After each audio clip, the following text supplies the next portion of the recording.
Thanks so much for joining us. We've invited back Ben Berkowitz from SeeClickFix here in New Haven. Thank you so much for coming back. Changing communities everywhere for the better. You started out, is it 10 years ago now? It's longer than that. Longer than that? I think it's almost 13 years. 13 years when you were just a wee child. A wee baby. And you started out with the concept of what?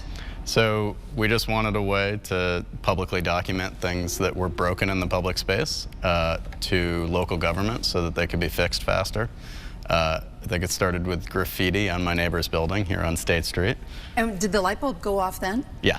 Yeah, the light bulb went off while reporting and trying to leave a message for New Haven City Hall. And the moment was like, oh man, this is never gonna get fixed, right? And I bet my neighbors have reported the same thing, so what if there was a way where we could publicly document these things and make them actionable so that we could see what it, you know, when things were resolved. 13 years later, you're now global. Yeah. How many countries? The platform's used all over the world. In the last few years, we've really focused in on North America and solving the problems more deeply for the local governments that we work with.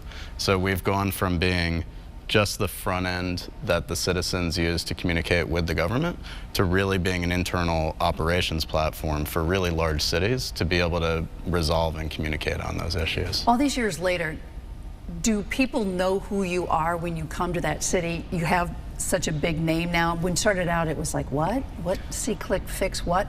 Now, when you walk in the door, they go, yeah, we know who you are. Yeah, I think that is for the most part true. I mean, there's still probably a sizable group of people who are relatively new in government and don't yet know about SeeClickFix. But in the mid-sized to big cities, for sure, when we come in and we're starting a conversation about becoming the formal request management system for the city, they'll know who we are at that point. And it was interesting because you took the citizen and government and connected them together in ways that they weren't connected before. Yeah. And now it just works out. Let's look at a short video of how this works. Cool. Hi there. I want to take you on a journey through a community powered by SeeClickFix. Here, internal operations are streamlined with more intuitive, secure workflows and communications. Here, let me show you how it all works. SeeClickFix organizes, tracks, and manages service requests from everyday citizens through a single application. When they see a problem, a few clicks is all it takes to send off a service request. From there, the right people get the request and get to work. All communication and task management is seamlessly coordinated through the app. Citizens can see the work being done and even receive a follow-up message when the work is completed. It's a team effort all around, and you have the data you need to make better decisions. Cities large and small use SeeClickFix to accomplish more for their citizens with the staff, time, and budget they've already got. Get started today. All right, it's as simple as that. So there's an app on your phone, and I'm going to have you, how many things have you fixed? Do you know? Just last week, the 6 millionth issue was documented. Close to 6 million issues have been fixed. I think 90% of the issues have been fixed. If you go to the website and you scroll down, you'll see it says how many things are fixed. If we look at New Haven, it says right at the top of the app that 67,197 issues have been fixed here in New Haven alone. Which include what? So potholes, graffiti, illegal dumping, streetlights that are out, major infrastructure issues around pedestrian crossings that are unsafe. I think about like the intersection of Audubon and Whitney, I think that was like a long time pedestrian concern that was resolved using the platform. But it also gets into, you know, New Haven, illegal dumping I think is one of the top issues, mainly because we have a lot of public parks and we have universities, and when university students leave, they tend to leave their stuff behind in places that they're not supposed to. But tree trimming is like the thing in New Haven that people are always concerned about, and the city has a backlog of thousands of trees that they have to trim or remove or get off a power line, and so that's probably the biggest thing they're working through right now here in New Haven. What does SeeClickFix not do that it might do someday? That it might do someday, that's a good question. Today, I think, we're really focused on documenting things that are fixable, right? So like infrastructure that is broken that needs to be repaired, or even something aspirational like you want to have a tree here where there wasn't a tree before, or you'd like a cycle lane, right? And so it's all very location specific and transactional. I think there's a lot of opportunity for us to help connect citizens to governments in other ways that just might facilitate a better civic experience. Again, I think in transactional ways, so maybe you could use the application to connect to a permitting system, to apply for a license, a business license or something like that. Our clients are already kind of hacking the application that way and connecting it up in ways that we did not intend it to be connected. But I think there's an opportunity for us to do more in that area. Right now, the primary interaction with See-Click-Fix between a citizen and the government is really around things that can be fixed, but there's so much more you can do with your local government. And as if you open the application, you can see that the city has added all sorts of what we call mobile buttons to the app. Can we see that on this app? Yeah, you can see it on the app. So all right. If you were to go to the place here in New Haven, so you can see there's a link to the city's, to the mayor's website, to the alders, information about the street sweeping program. One of the things we've done recently is created the ability to sign up for location-based notices, so that if your trash day is going to be changed because it's Martin Luther King Day, as an example, you'll get a notification, in-app push notification saying, hey, just a reminder, trash is going to change. But Public Works has used it for really neat things as well, like encouraging people to donate toys at Christmas to the Public Works toy drive. And so I think there's this whole, I joke around that potholes are the gateway drug to civic engagement, right? And like, I think there's this... But it's kind of true, right? Yeah, there's a huge opportunity once we have people historically in, last 50 years have lost trust in their government, including local government. I think we've been involved in showing that it's not hard to turn that trust around in a positive direction, as long as you're kind of providing these actionable feedback loops saying, hey, we fixed it, we're going to fix it, we can't fix it, we don't have the resources, right? Well, Any you're of holding those people things. accountable. Right. What's the response time to somebody who says, look, there's a pothole or there's a tree that has to come down? It depends. It depends on the city. I know that in New Haven, they typically fix potholes pretty quickly, like under a week. But if you're talking about a tree trimming issue, it could be over a year. And that, that's the kind of thing that I'm sure the Parks Department is hearing about, but they're under-resourced. I mean, they have all the reports from See-Click-Fix to say, this is the volume of requests we got this year, this is the backlog we had from last year, and they're tracking their budget. They know how many people they have, but the New Haven Parks Department is not like on other cities where, for a variety of reasons related to the cost and the increasing cost in local government, has had to reduce staff dramatically. I'm sure when you built this platform, you had competition. How did you rise above it? Because everybody's always nipping at everybody's heels. Yeah, well, that we had. So when we built See-Click-Fix, there actually was no competition. Competition was apathy or a city web form, right? And we're kind of back to that today. However, probably from 2010 until, I don't know, like a year ago, there were what in the tech world you would call fast followers who effectively mimicked what we were doing every step of the way. Sometimes they did things better, sometimes they did things worse.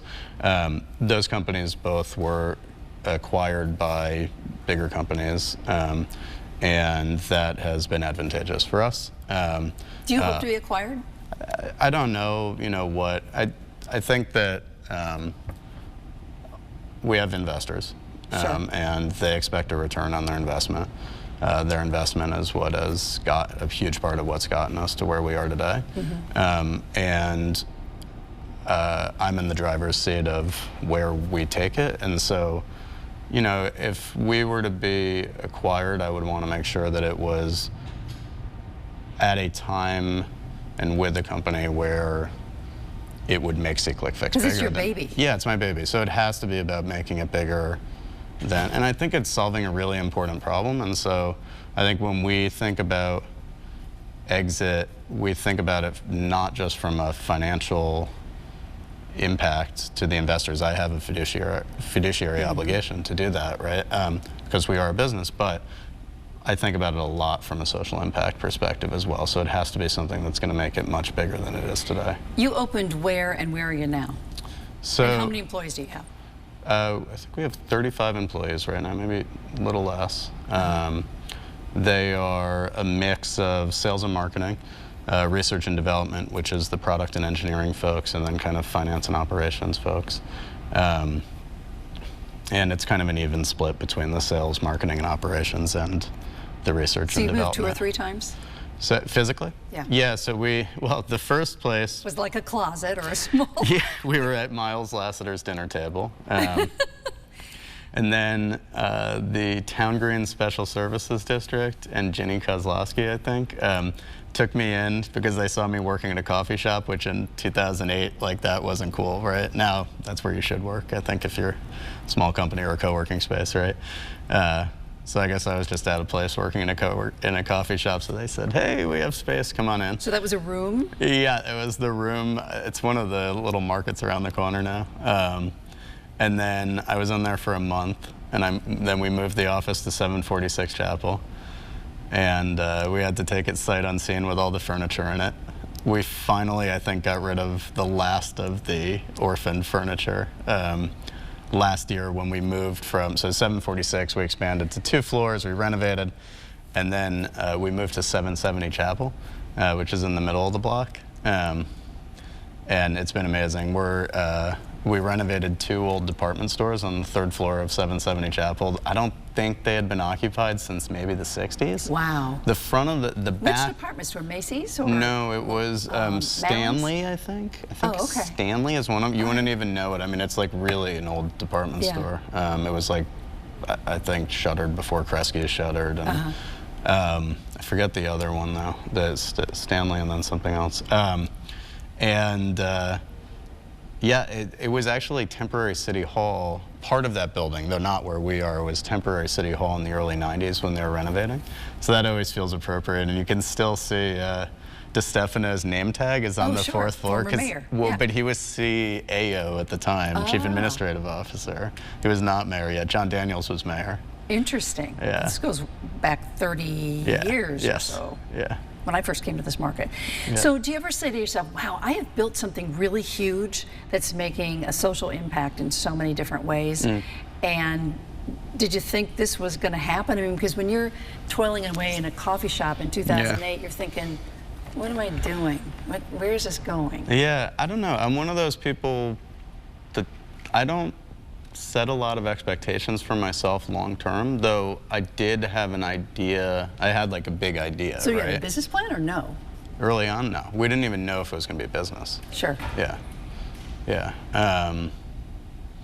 And, you know, even when we showed up to pitch investors, probably in 2010, I mean, the business plan was very much being ironed out. I mean, we had revenue coming in, but that's pretty typical these days, right? Like, I think that people see that money follows good solutions, right? And you figure the solution out first before you figure out necessarily how the revenue is going to work. So no more self-doubt now. No.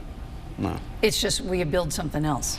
Yeah, it's that balance of how do you stay the course and do the thing you're doing really well, better every day, and how do you do a little bit more or a lot more, and how much risk do you take on? Yeah. Proudest thing with C-Click-Fix? Oh, the proudest thing with C-Click-Fix. That is a really hard question, though. I think I'd sum it up by saying that I know that we have fundamentally created a level of trust with some group of people that did not exist before, right?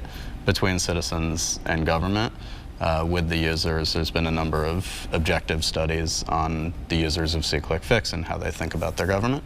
And so holistically feeling like we have made some difference in civic trust, that feels really meaningful at this moment in history when this will be the one news story about civic trust like on the internet today, Yeah, right? exactly. Like maybe for the week, right? And was Like, that the original name that you started out with, See Click Fix, or did you go through a whole bunch of names? in that first dinner table conversation, there were a bunch of names. Miles, I think, came up with See Click Fix. I wanted to call it Little Brother. Little Brother? Yeah, that was my. As in like Big Brother, Little exactly, Brother. right, Okay. yeah. As in like the And he said antithesis no. of big government. Yeah, because we didn't want to be appear that Yeah. combative with government. Well, See Click Fix works. Yeah, way better name. Way better name than Little Brother. It absolutely works. So yeah. what are we going to, in 5 years when you come back to the table, what's going to be happening, do you think? That's a good question. I think we're going to start to grow into a lot more communities. How many are you in now? We are the primary service request interface for close to 400. 400 cities across the U.S.? Yeah, and a little bit, like I think there's 14 or something in Canada, some internationally, not a ton. And then it's being used in lots of communities freely, but this is the place where, when I say the 400 cities, those are cities where they say this is the primary way that you communicate. That's with the pretty government. cool, And right that's kind of the goal, right? Yeah. Do you ever kind of go, attaboy, Ben? Usually when I'm skateboarding, I do that because that feels more challenging and scary at this point. Right. So that's And who's the thing. asked you to talk that says, hey, Ben Berkowitz built this thing and we should have him here? What's the biggest, coolest place I don't you've know. spoken? That's a good question. I think I've been like hiding a little bit. You can't hide. I know, but I got kids and I don't want to travel that much anymore. Well, so where have you spoken that was like, wow, that was great? Oh, that's a good question. The White House was exciting. Okay, under Yeah. which administration? The previous one. Okay. Yeah. Barack Obama? Yeah. And did he shake your hand and go? Oh, he wasn't there. That would have been amazing. I've never That met would have been Barack amazing. Obama. Yeah. So you spoke at the White House. Yeah. Where else? I've spoken at the World Bank a few times. That's pretty cool. Especially because at the World Bank they have looked at See Click Fix through the lens of how do we apply this to other kind of infrastructure issues in developing countries. And Do you that's exciting. license what they do? So if somebody uses that same platform? No, if we're a fit, we'll sell the back end of the software to them, and if not, we'll just, if it can make the world a better place, let's do that. That's so cool. World Bank, the Yeah. White House. State Department. So those are, Those are daunting places Yeah. to speak, That right? was cool. Hillary was the Secretary of State then too, and that was very cool. All right, so you're kind of mixing it So she up was with- there. Yeah. Yeah. Well, we're really proud of you that you built this in New Haven, Thank you. and we Yeah, appreciate it. I love and it here. I can't wait to see what you do next. Yeah. Yeah. All right, Ben, thanks so Awesome. much. Thanks for having me. Appreciate it.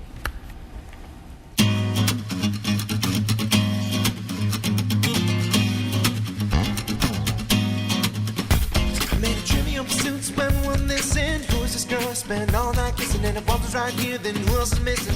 Got a little sidetracked to find myself wishing I could find the keys to the door, but it's also a metaphor. Things keep locked in the grocery store of my mind. Just to save time, I'll skip right ahead to the last ride.